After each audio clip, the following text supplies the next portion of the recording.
So last week, I almost didn't make it to my own music video shoot. Not because we didn't plan it or anything. We actually planned it like pretty well, in my opinion, especially in relation to what I've done before. So I'm gonna walk you through how I went from sitting in my house in DC to Pittsburgh to South Bend, Indiana to the Sweetwater store for some reason to Michigan and then Illinois and then Wisconsin and then back to Illinois and then back to, I don't know, let's get into it. It's kind of crazy. So all this started last week when I was on a work trip from DC to South Bend, Indiana. And that flight, we were on a pretty small plane and we were trying to beat a snowstorm getting into South Bend. The pilot assured us that we were gonna land just fine and we were gonna beat the weather. So we took off about like, I don't know, 5:30 p.m. or so. It's like an hour, 45-minute flight. We're going in for the descent and I felt the plane like start to get sucked into like a cyclone. I don't know. It had never happened before. And it wasn't like a huge flight. Like it was a smaller airplane, but we heard all of the mechanisms of the wings and the engines just making noises that like a plane doesn't usually make. So all of us on the plane are kind of sitting there like,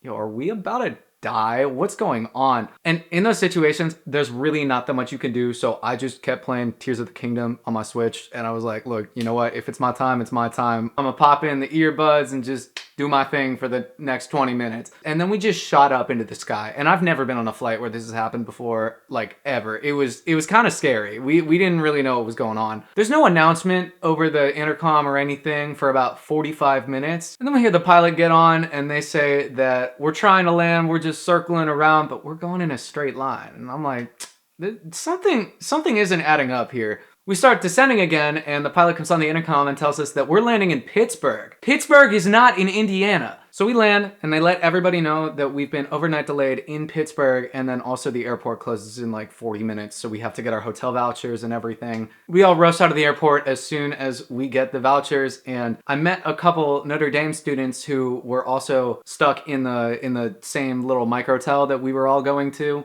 One of them was a former architect major who had graduated and was coming to give like a conference and like judge people's projects and stuff, so we got into a conversation. It was really cool. We made some other engineering friends. Everyone's remarkably intelligent. So that was super fun. We weren't completely alone and it wasn't like a horrific or like really awful delay, which I mean, most flights would look like that. None of us wanted to be in Pittsburgh, but it was 60 degrees when we landed, so could have been worse. And this girl's brother actually also went to Belmont, graduated as a guitar, like a commercial guitar major in 2021, and apparently just got off tour playing bass for Somber in Australia. So small world, right? I got about 2 hours of sleep in this hotel. It was horrible. I walked to Chick-fil-A at 6 in the morning for a little spicy biscuit and then came back to the hotel, got on the shuttle, and then we got on the plane again, landed, went to work for a week. We were planning to shoot this video on Saturday and Sunday. I was gonna go up after work on Friday, and I get a call from Mitch on Thursday night. I answer the phone and he goes,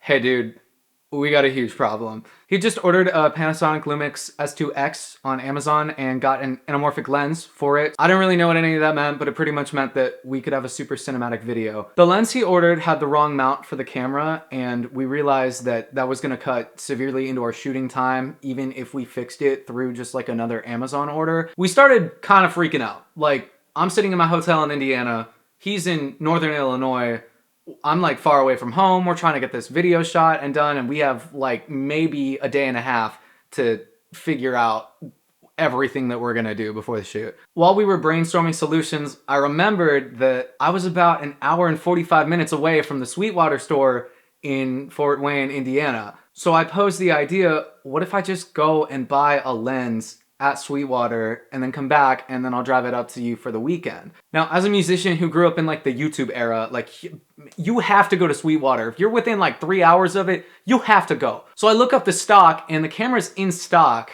And I look up the distance, it's about an hour, 45 minutes, but they close at 9 p.m.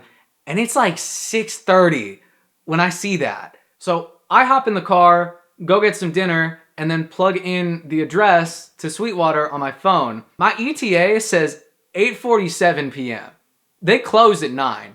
I've never been there, so I'm like, we can probably make it work, but like, I'm gonna need to go right now, and just as soon as I get in there, find a sales engineer and go, I need this camera, please help. So I hop in the car, I throw on that new Era record, banger by the way, you gotta go check it out. If you play guitar, bruh, and you don't know, if you sing, like go listen to that album. It's so good. So I'm driving, I'm about an hour and 10 minutes into the drive. Mitch and I are calling, talking about how we're gonna tackle this and you know what the camera's uses are gonna be, what I should do to learn how to use the camera adequately. He's sending me YouTube links and everything. I'm going exactly the speed limit, which is 60, when a cop pulls behind me and just instantly flashes their lights on. It's like 8:27 p.m.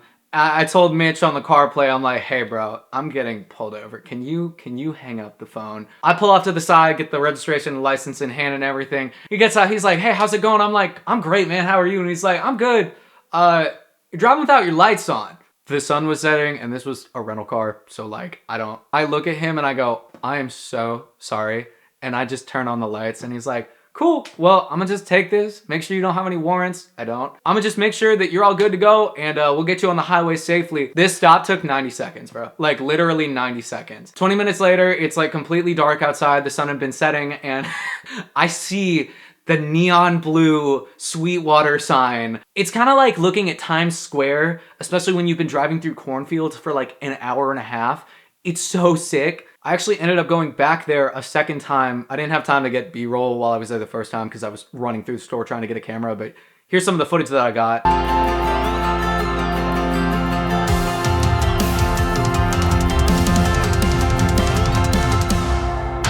Big shout out Marcus. He gave me water for the ride back, bro. Also, it's so cool here. I want to give a big shout out to Marcus because I don't know his last name, but I walked in and I was like, hey man, you got this camera. He walked me through everything. I was browsing for like that white quad Cortex that I want. Brings it out to the front of the store and everything. I tell him the whole story of like, hey, we're shooting a video. I just drove 2 hours to get here. Got pulled over on the way here. He loves the story, grabs me the camera, and then I went and I shedded drums for like 20 minutes. He walked over, got me the camera while I was playing drums in the store, gave me 10 packs of the Sweetwater candy, 10, and then also gave me like water for the ride home. It was awesome. Dude, I loved going there. It was like a hybrid between a college campus and a guitar center. If you haven't been, it's definitely worth the visit. It's so cool. So I hop back in the car, drive back to the hotel, go to work on Friday, and then Friday night, I drove all the way out to Antioch, Illinois, which is like right on the border of Wisconsin and Illinois. That's where Mitch is living, and we were gonna film the video inside of his garage. Now, that sounds kind of crazy, and that's because it is. We used a $50 smoke machine we bought in college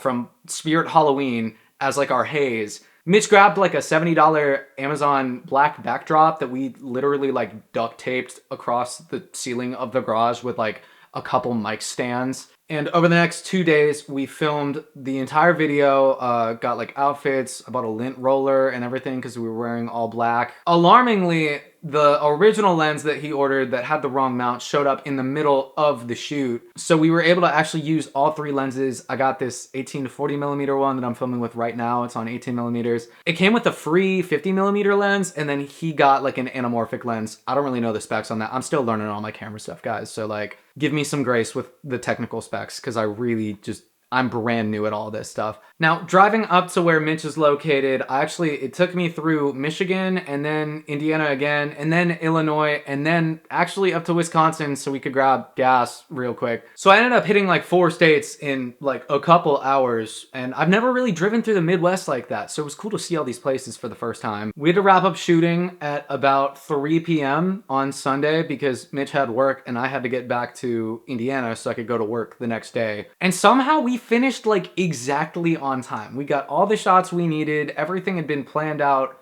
pretty well, and a lot of the problems that we faced were solved very sporadically and very manically, but it was really fun. I really enjoyed the process. I drove back to Indiana, went to work for another week, and then came back to DC. And that was one of the most involved and manic yet really fun and really sporadic videos, but also like I don't really know how to explain it. This was a really weird 5-day stint of my life. Mitch worked really hard on shooting and lighting and editing the video. I just kind of stood there and like played my instrument and everything. All the glory for the video goes to him because we would not have any of this without his expertise and knowledge. So if you want to go see the music video that we just shot, I'll link it right here. Is this the left or is this the left?